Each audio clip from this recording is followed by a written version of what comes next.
This is a teddy bear painting a portrait. That's what was typed in, and this is a video that was created. It's a little bit blocky, but it's you can see the wheels are in motion. You can see that it's starting to happen. A young couple walking heavily in the rain, and there they are. That's a young couple. They're walking in the rain. That couple does not exist. There is no umbrella. There is no rain. That's all AI generated.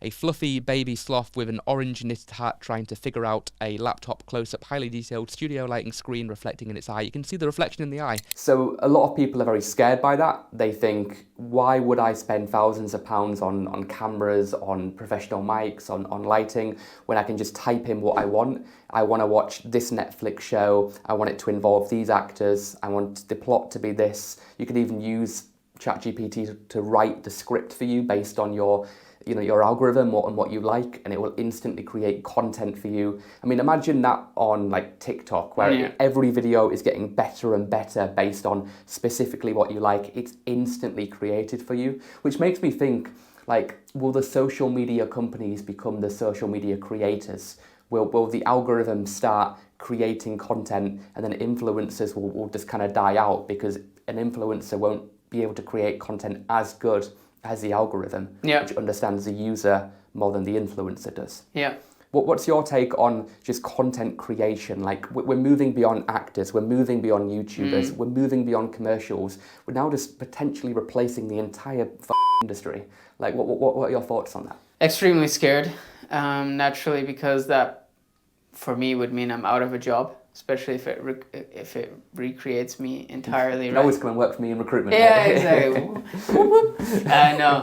No, but I think there's something very, very human to the content creator space.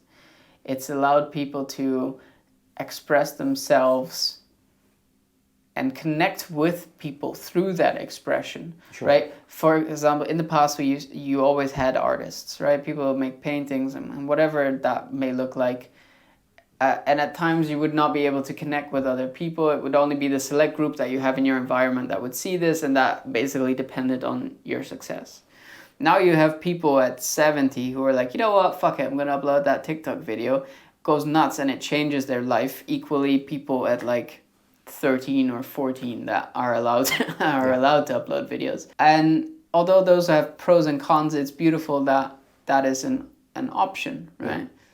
The thought then that all those people and the creator community has, like, I don't know, increased year over year with like 800% since whatever, especially since TikTok boom, whatever the stats are, all those people are then going to be replaced. Just imagine the mental health effects that's going to have on people if I'm no longer able to express, or there is no longer a point of me expressing myself because I cannot compete with the AI that is putting out content, because for those that are the consumers. Yes. So I'm worried in the obvious sense that am I going to be out of a job?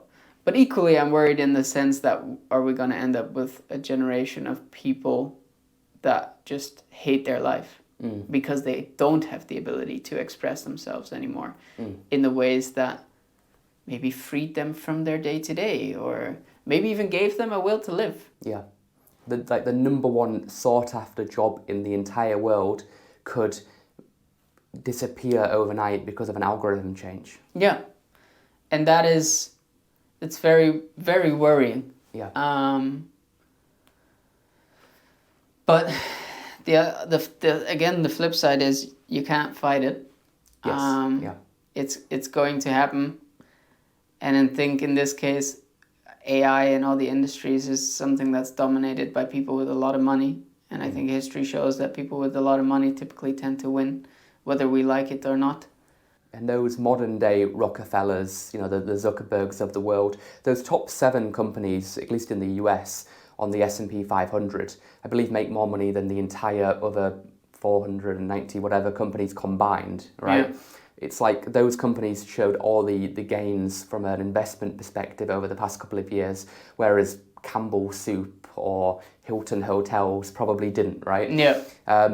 Do you think those companies are perhaps, especially with what we're talking about in the next couple of months and years, going to get too powerful? I would say, aren't they already? The fact that you know, if one of these businesses were to collapse, that the entire world would most likely collapse already speaks enough for the state of where we're at. Yeah. I think something I've always been vocal on is I hate the venture capital world and the way that investment has gone. I think the way that business should be conducted is through trial and error and sales.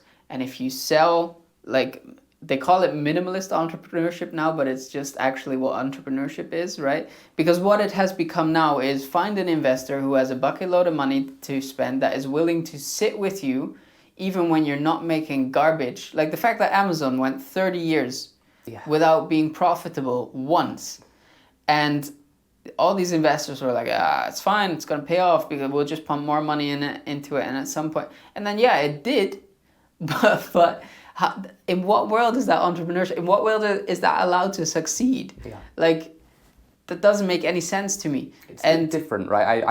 Me and you run bootstrapped companies without investors. They're service, but we scale them slowly over time, make them profitable. It's a very different model to the moonshots that you're talking about. Exactly. Yeah. And I've worked for a lot of sustainable companies over the past years. And sometimes those sustainable companies think they also have this venture capital approach, right? Because they want to grow really quickly. And I think that a lot of the sustainable companies that take on venture capital are actually worse than the big companies that we know are evil, right? Like the Nestle's and the Pepsis and whatever. The companies that invest a ton of money into ripping off other humans. But when you start a sustainable company with the intention to, for example, help someone in Africa, you're going to make their life better, right? That's what you promise them, right? Contrary to a Nestle, you work with us because we're going to give you $3 more than Jeffrey from Nestle. And you build and build and build, right? And these African families that have been used to living off of $150 for the past 20 years now become accustomed to living off of $350, right? But what you forget to teach them in the process is financial management. You have more money now. How do you deal with that? These people will just, live off of that, enjoy having a better life. They'll probably buy themselves a better house with their winnings and a fancier car and maybe better equipment to improve their business. And then because you've been venture capital investing all this time and you actually aren't able to make your business profitable, the investors pull out. Yeah. And now these people's lives that you set out to change are back to the 120 from Nestle, but in the meantime, their life have become accustomed to this new level of income. Now, I don't know if you've ever experienced that, but having to go from sort of earning very good money back to something whereby you're earning nothing is worse than if you're surviving, for example, as a student. You become accustomed to it, right? So it's like, okay, I can survive on this 1,000. But if I've known 3,000 for like 10 years at this point, and then I have to go back to my 1,000, this is much worse. Sure. Right? So the question is it ethical for companies that claim to have a sustainability angle to get venture capital on board? So in terms of the content side, one aspect that is becoming very, very popular, especially with high production, like a Mr. Beast video, is the use of drones. But even with something like physical hardware, we're starting to see AI replace that advent as well. Yeah.